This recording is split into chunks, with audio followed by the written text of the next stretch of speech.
Merhabalar, mutfağıma hoş geldiniz. Bugün mutfağımda pazar tezgahlarında artık yavaş yavaş kendini gösteren bamya sebzesiyle şöyle nohutlu, zeytinyağlı güzel bir yemek yapacağız. Burada yarım kilo bamya var. Ben ayıklamaya başlamıştım aslında ama sizlere de göstermek istedim. Şu baş kısımlarının nasıl ayıklandığını. Şöyle çok derine dalmayalım. Bamyayı yuvarlayarak şu şekilde yapalım. Arkadaşlar ben Muğla'da yaşıyorum. Muğla'nın bamyası çiçek bamyası değil. Böyle uzun uzun oluyor Ege bamyaları. Ama içinin salyası yoktur. Şöyle ikiye de kesebiliriz.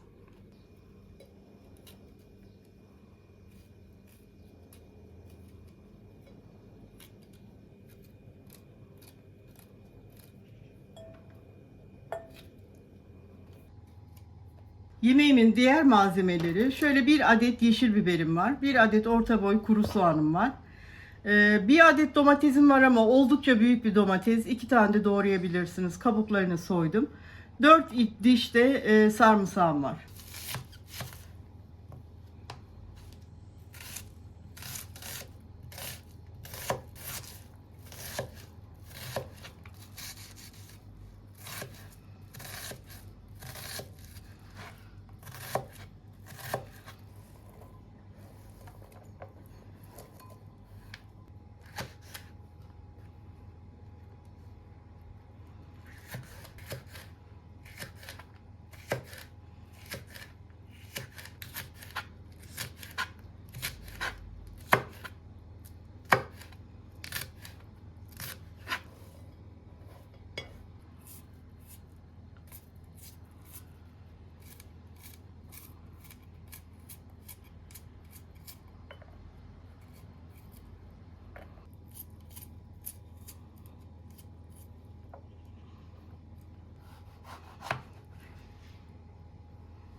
Evet, yemeğimiz için bütün malzemeleri hazırladım. Sebzelerimi doğradım. Şöyle bir kase kadar da haşlanmış nohutum var. Onu da kullanacağım yemeğimde. Şimdi yapımına geçelim. Yarım çay bardağı zeytinyağını tencereye aldım. Tencerenin altı açık yanıyor. Şimdi soğanlarımı ilave ediyorum.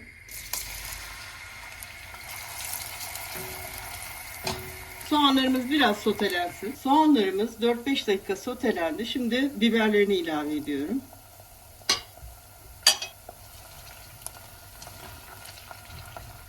Şöyle 1-2 dakikada biberle sotelensin.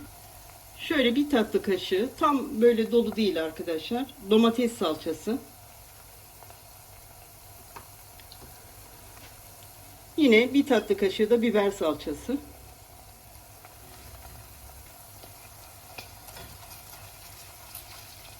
Salçaların da kokusu çıkana kadar biraz kavuralım.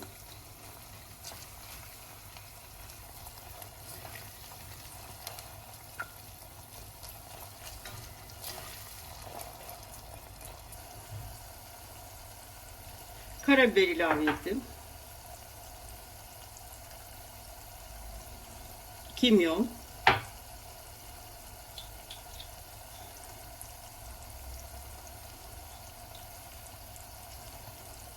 Ve tuzunu koydum. Şimdi domatesini ilave ediyorum.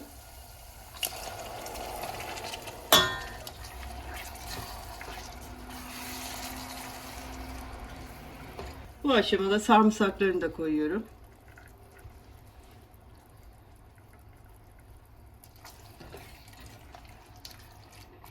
Şimdi kapağını kapatacağım. Domateslerimizin hafif pişmesini istiyorum.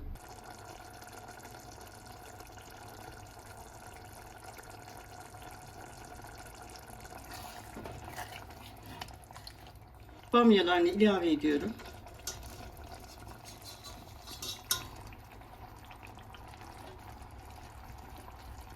Nohutunu da. Bir adet limonu sıktım. Suyunu da ilave ediyorum. Şöyle yarım yemek kaşığı kuru nane. Çok örselemeden hafif hafif şöyle bir karıştıracağım.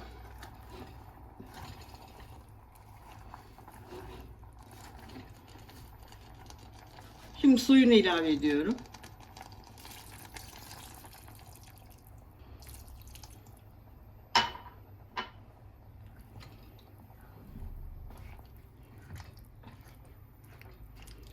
Evet, su miktarı tam böyle olacak arkadaşlar. Bamyaların çok çok üstüne çıkmayacak.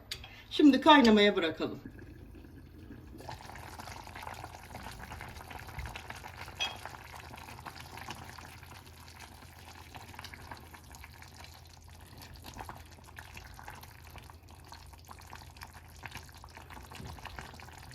Yemeğimiz kaynamaya başladı. Ben altını biraz kısacağım ve pişirmeye devam edeceğim.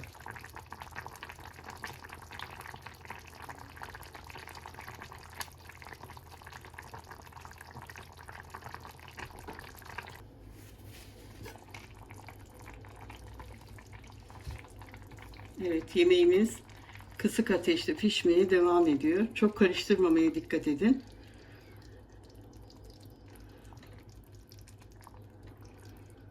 Şöyle hafiften. Tadına tuzuna da baktım. Her şey çok güzel yerli yerince olmuş. Ekşisi, tuzu gayet güzel. Biraz daha pişsin, sonra kapatacağım yemeğimi. Evet, yemeğimiz pişti arkadaşlar. Ben altını kapatıyorum. Taze bamya olduğu için çabuk pişiyor. Bir yarım saat kadar filan sürdü. Altını kapatayım. Sonra dinlenince servis aşamasında tekrar birlikte oluruz. Evet, yemeğimiz pişti. Şöyle birazcık da dinlendirdim. Şimdi servis yapalım.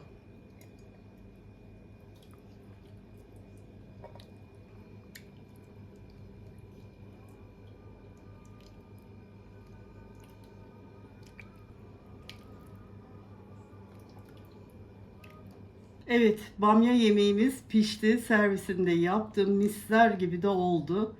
Dediğim gibi lezzeti tam yerinde. Ekşisi, tuzu, sarımsağı, nanesi ayrı bir lezzet kattı. Ve bugünkü tarifimin de sonuna gelmiş olduk. Bir dahaki tarifte buluşmak üzere diyorum. Hoşça kalın.